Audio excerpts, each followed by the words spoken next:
It's time for Downtown Hockeytown, presented by Labatt Blue Light. And today's guest is a Word on Woodward returning guest, Helene St. James of the Detroit Free Press. Helena, it's great to see you. I'm so happy you were able to join us again today. Thank you. I wish we had a schedule and a season to be talking about, but tick tock, tick tock on the clock.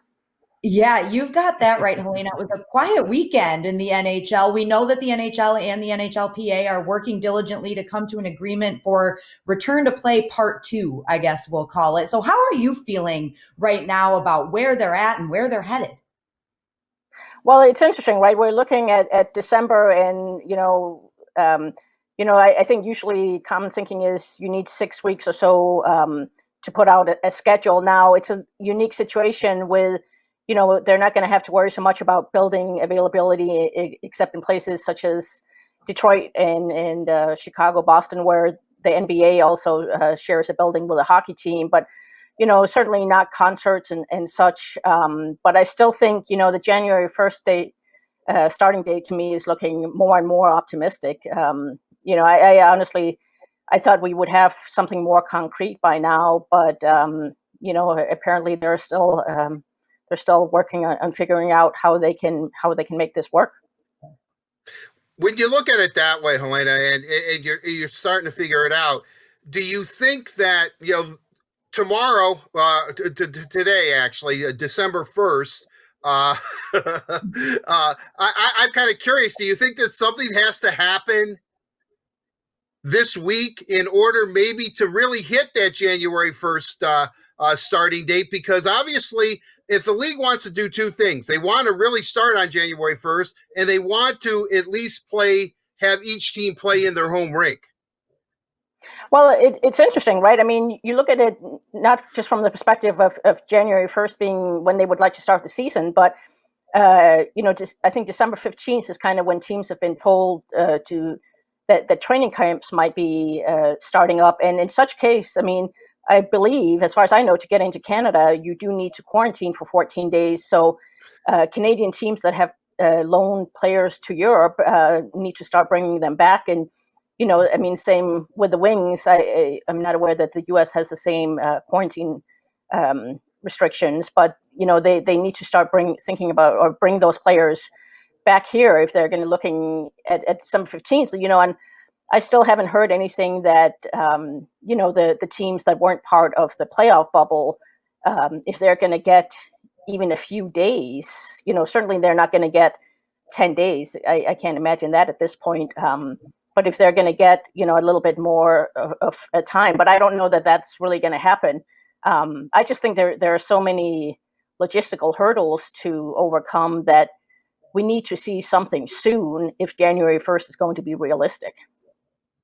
As you said, Helena, it sounds like December 15th was the peg date for training camps to start. But whenever that may be, we talked a little bit about some of the storylines that are going to be, major news heading into training camp. For you, what is the biggest story that you're watching heading into Red Wings training camp? I just think how the lines are going to shape out. I mean, I think for the first time in a while, Jeff Blashill is going to have some options, presuming everyone is healthy, as far as who he can put with whom, like just, I know we've talked about this before, but just having two, if not three lines that on which there are scoring options will be such a change from them from last season. On defense too, I mean, a lot of new faces. I think it'll just be, because of all the new faces, a lot of excitement around camp, even though I will miss going to Traverse City. And every time I drive up there, I think of one of my favorite training camp stories involving Scotty Bowman, if you would like to hear that story. I would. Yeah, I say go for it. Scotty's stories are always the best. I heard it from somebody who would know, but apparently he was taking a hot air balloon ride, and it was getting close to when the team was supposed to be on ice, and somebody asked him, don't we have to land so you can get to practice? And Scotty just looks at him and goes, I've seen them before. So I think that's kind of when you have a Scotty stature, you don't have to be at training camp practices all the time, apparently. well, he knows what he has. Those decisions were made long ago before training camp even started, especially with those teams. You said something interesting. It looks like this is going to be a condensed schedule, and there are some storylines. Svechnikov has to make the team, or he's going to have to clear waivers. We don't expect Carolina would ever let that happen, especially with his brother, probably speaking in their ear. But it looks like, because of COVID-19 and testing and everything that we've seen go on in college football and in the NFL, they may have to expand their rosters, which actually could help out some of these guys that are on the bubble, like a Svechnikov. I agree. I mean, I've thought that for a long time now, that if they're looking at, I mean, again, we come back to, if January 1st, I know, I mean, to me, part of it is they have to be done by the time the Olympics begin, because NBC has the TV rights to that, broadcasting rights. If the Olympics come off, who knows about that?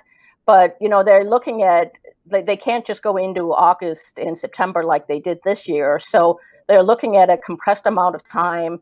And yeah, I think, does a 23-man roster become 27? Does it become maybe even 30? If they're going to try and cram 4 or 5 games in per week, I could see a scenario where Steve may have to go out and get a third goaltender. But I think, to your point, absolutely, a guy like Svechnikov may have would have a bigger opportunity. Dennis Cholowski, who needs to show them, what he has, what he can do. Does he belong in the lineup? I mean, he has NHL level talent. I don't think there's any doubt about that, but he hasn't convinced them yet, that he should be a regular in the lineup. Giovanni Smith, maybe the Wings also look at guys like Joe Hicketts and Dylan McElrath. Do they get more of a look just because you need more personnel? So I think that'll be something, I'll be very interested to see what the league does regarding that. And, certainly as we go along, we know the AHL cannot, needs fans in the building in order to operate, to function. And I think, they're looking at the first week of February, but the way the pandemic is going, the way the numbers are going, I don't know that the numbers going to be low enough to warrant even, certainly I don't think, you're looking at capacity crowds until maybe 2022. But even, can the AHL function with, if there's 10% allowed? And, then again, it also depends from state to state and province to province, what's allowed as far as fans. Helena, I want to ask you this because we heard from Steve Yzerman himself earlier. It may have been over the summer, to be honest. I'm losing track of time of when he said this, but he did say that he plans on naming a captain before the start of training camp or this season. That is his plan. And I think we can all make an assumption on who would get that C. Is there any world, Helena, where it's not Dylan Larkin? And do you have your eyes on anybody else that could lead this team? Well, I certainly think somebody like Luke Glendening is a tremendous character guy, an alternate. But Steve did kind of narrow the field when he said, and gosh, I think this was all the way at the start of last year, which I agree with you, that feels like 50 years ago. He said whoever he names will be captain for a long time. So I think that kind of cuts it to somebody in their early 20s. And no, I'm with you. I mean, I don't see any other candidates than Dylan Larkin, unless Steve wants to wait and name somebody he drafted captain. But I certainly think he thinks very highly of Dylan, and I think Dylan has all the the character, the inner drive to make an excellent captain. And he kind of mentored under Henrik Zetterberg, and I know from the perspective of the media, he's somebody who talked after most games, especially after losses, which is the kind of sign you see in a captain. So I agree. And I do, if I recall correctly, that he was planning to name a captain before the start of this season. Now, I don't know. That's actually interesting. I don't know if he names one now going into 2021, since it'll be a rushed affair and whatnot. Maybe he waits until fall, but whenever he does name one, I would expect it to be Dylan. Absolutely.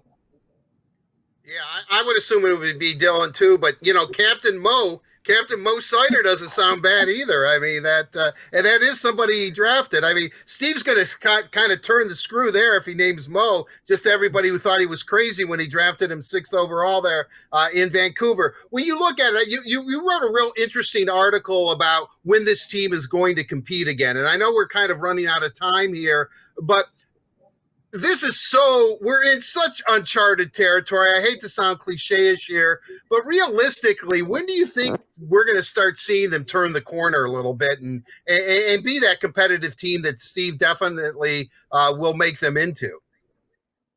Yeah, I think we're looking at least 2-3 years, if not more, down the road. I mean, the goaltending situation.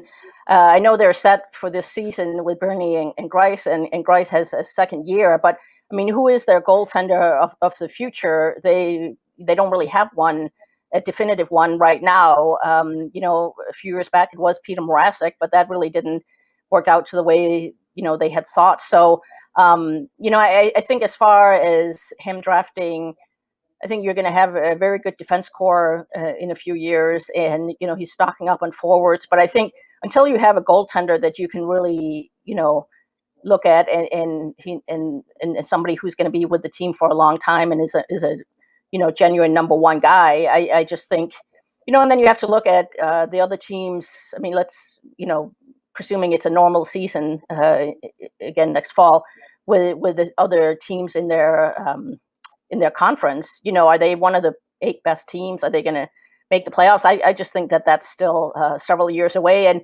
it's interesting. I think Steve certainly made some changes that are going to make next season's team a good deal more competitive.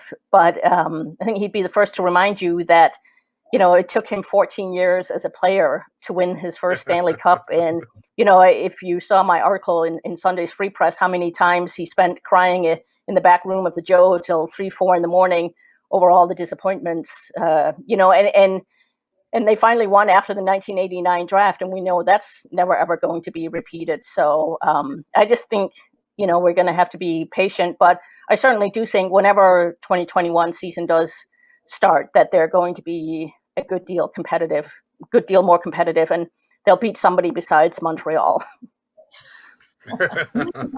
Well, we hope it's very soon that we can see them on the ice to start that 2021 season. Thank you so much for taking the time to join us today. It's always great chatting with you. Absolutely. My pleasure. Anytime.